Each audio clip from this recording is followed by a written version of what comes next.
हाय, hello, नमस्कार मैत्रिणींनो. मी सोनाली स्वागत करते तुमचं आजच्या एका नवीन व्हिडिओमध्ये. तर आजच्या व्हिडिओमध्ये आज आपण 34 साइजच्या प्रिन्सेस कट ब्लाउजची शिलाई बघणार आहोत. तर याच्या अगोदरच्या कालच्या व्हिडिओमध्ये मी तुम्हाला याची कटिंग अगदी डिटेल आणि सविस्तर पद्धतीने सांगितलेली आहे. जर ती तुम्ही बघितली नसेल तर नक्की बघा. तर इथे बघा, सगळ्यात अगोदर आपला जो गळ्याचा प्रिन्सेस कटचा पुढचा भाग आहे ते इथे बघा अशा समोरासमोर ठेवलेले आहेत आणि ठेवताना मी आपल्या ब्लाउज पीसचा सरळ भाग ठेवलेला आहे आणि त्याच्यावर अस्तर ठेवलेला आहे. आणि आपल्याला गळ्याला शिलाई मारून आपल्याला गळ्याला पलटी करून घ्यायची आहे, म्हणजे गळ्याला आपल्याला एक्स्ट्राची पट्टी लावायची गरज पडणार नाही. अगदी फिनिशिंग मध्ये आणि एकदम परफेक्ट असा आपला गळा इथं बनवून तयार होतो. जेव्हा पण आपल्याकडे असं साडीतले कडक कपड्याचा ब्लाऊज येतो, अशा वेळेस गळ्याला गळापट्टी नाही लावली तरी चालतो. अशा प्रकारे गळ्याला शिलाई मारायची आणि पलटी करायची. आणि हे प्रिन्सेस कटमध्ये 4 टक्समध्ये तुम्ही करू शकता. कटोरीला आपल्याला असं गळ्याला पलटी करता येत नाही, पण तुम्ही बाकीच्या ब्लाऊजमध्ये नक्कीच करू शकता. याच्यामुळे आपला वेळही वाचतो, ब्लाऊज पटकन शिवून होतो आणि महत्त्वाचं म्हणजे फिनिशिंग पण खूप छान येते. कधी-कधी बऱ्याच जणींना, जे नवीन शिकणारे असतात, त्यांना गळ्याला पट्टी लावता येत नाही किंवा परफेक्ट अशी पायपिंग करता येत नाही. अशा वेळेस हा ऑप्शन खूप चांगला आहे. तर तुम्ही पण या पद्धतीने गळ्याला पलटी करून गळ्याला खूप सुंदर अशी फिनिशिंग देऊ शकता. इथे बघा, गळ्याला पलटी मारली आणि गळा फिनिशिंगमध्ये तयार करून घेतला. त्याच्यानंतर आता आपल्याला अस्तरला चारही बाजूला शिलाई मारून घ्यायची आणि जो एक्स्ट्राचा आपला ब्लाउज पीसचा कापड आहे ते कट करून टाकायचा आहे. सेम याच पद्धतीने आपला जो दुसरा पार्ट आहे तोही इथं आपल्याला जोडून घ्यायचा आहे. आणि याच्या अगोदरचा व्हिडिओ कटिंगचा जो आहे तुम्ही तो एकदा नक्की चेक करा. म्हणजे त्यात काय आहे ना, खूप छोट्या-छोट्या गोष्टी मी तुम्हाला टिप्स सहित सांगितलेल्या आहेत. आणि एकाच ब्लाउज पीसमध्ये आपल्याला पफ स्लीव्हसाठी बिना जॉइंट देता खूप सारा कपडा कसा काढायचा ते त्या व्हिडिओमध्ये मी तुम्हाला सांगितलेलं आहे. कारण बऱ्याच वेळा आपल्याला पफ स्लीव्ह बनवायची असते, त्याच्या वेळेस ना एक तर कमी कपडा भेटतो किंवा कपडा शिल्लक राहत नाही, साईडला जॉइंट द्यावा लागतात. तर कशाप्रकारे तुम्ही जास्तीचा कपडा काढू शकता ते त्या व्हिडिओमध्ये मी तुम्हाला सांगितलेलं आहे. तो व्हिडिओ तुम्ही एकदा नक्की चेक करा. आणि प्रिन्सेस कटची कटिंग पण मी वेगळ्या पद्धतीने सांगितलेली आहे, एकदम प्रोफेशनल पद्धत, जेणेकरून आपला प्रिन्सेस कट अजिबात चपटा होत नाही. एकदम परफेक्ट असा पफ येतो आणि फिटिंगला खूप छान जबरदस्त फिटिंग येते या ब्लाऊजची. तर ते त्या व्हिडिओमध्ये सांगितलेलं आहे, एकदा नक्की चेक करा. ओके. तर इथे बघा, आता दुसरा पार्ट पण आपला गळ्याचा इथे तयार झालेला आहे आणि चारी बाजूला शिलाई मारून याचा पण आपल्याला जो एक्स्ट्राचा कपडा आहे तो इथे कट करून टाकायचा आहे. आणि हा जो ब्लाऊज आहे तो 34 साइजचा आहे. ओके. तर इथे बघा, तुम्ही बघू शकता आपला गळा किती गोल आणि एकदम परफेक्ट असा आलेला आहे. कुठेही चुनी वगैरे अजिबात दिसत नाही.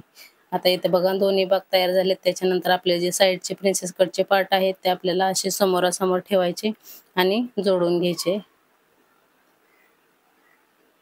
आणि शिलाई मारताना जेव्हा पण आपण अस्तर आणि मेन कपडा जोडतो त्यावेळेस आपल्याला थोडंसं पाव इंच एवढंच मार्जिन ठेवून आपल्याला शिलाई मारून घ्यायची. म्हणजे जर आपण जेव्हा दोन्ही पार्ट एकत्र जोडतो त्यावेळेस ही जी आपण कच्ची शिलाई मारलेली असते ना ती दिसत नाही. कधी-कधी ही शिलाई जर आपण जास्त आतून मारली तर ही जी शिलाई आहे ती दोन्ही पार्ट जोडल्याच्या नंतर दिसते. मग आपल्या ब्लाऊजला फिनिशिंग छान दिसत नाही. त्याच्यामुळे आपल्या ब्लाऊजच्या फिनिशिंगसाठी हे छोटे-छोटे जे टिप्स असतात ते आपण ब्लाऊज शिवत असताना लक्षात ठेवायचे असतात. ओके. सेम त्याच पद्धतीने आपला दुसरा पार्ट पण इथे आपल्याला जोडून घ्यायचा आहे. दुसऱ्या पार्टला जोडताना आपल्याला खालच्या साईडने शिलाई मारायला चालू करायची असते.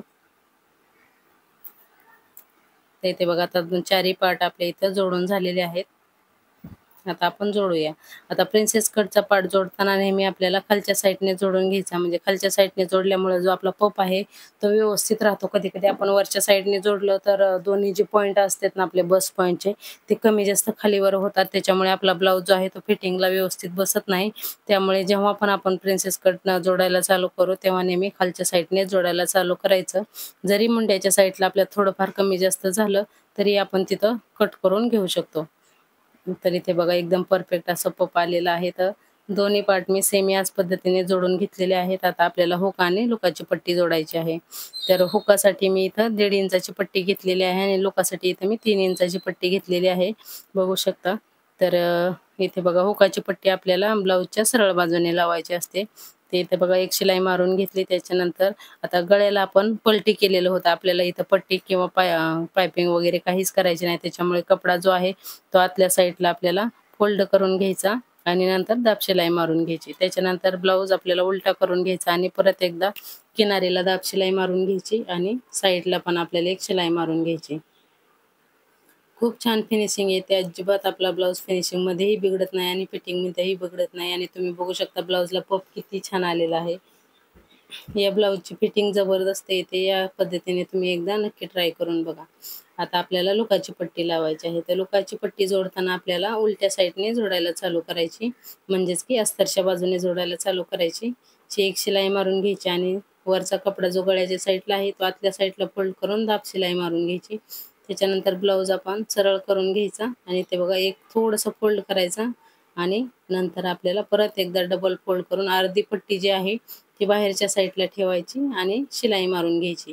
आणि जेव्हा आपण लुकाची पट्टी तयार करतो ना, त्यावेळेस लुकाची पट्टी 1 इंचापेक्षा थोडीशी जास्तच असावी, कमी नसावी. काय होतं ना, ब्लाऊज घातल्याच्या नंतर एकदम फिटिंग टाईट ब्लाऊज असेल तर मधून असं ताणल्यागत होतं. त्याच्यामुळे ती अजिबात व्यवस्थित दिसत नाही. त्याच्यामुळे लुकाची पट्टी थोडीशी मोठी ठेवायची. आता व्हिडिओमध्ये तुम्ही बघू शकता मी लुकाची जी पट्टी आहे ती 1.25 इंचाची ठेवलेली आहे. इथे बघा आता दोन्ही हुक आणि लूकच्या आपल्या पट्ट्या लावून तयार झालेल्या आहेत. तर पट्ट्या लावून झाल्याच्या नंतर चेक करायचं दोन्ही बरोबर आहेत का. थोड्याफार कमी जास्त असेल तर आपल्याला खालची कमरपट्टी लावायच्या अगोदरच सरळ करून घ्यायच्या आणि त्याच्यानंतर आपल्याला इथं खालच्या साईडला कमरपट्टी जोडून घ्यायची आहे.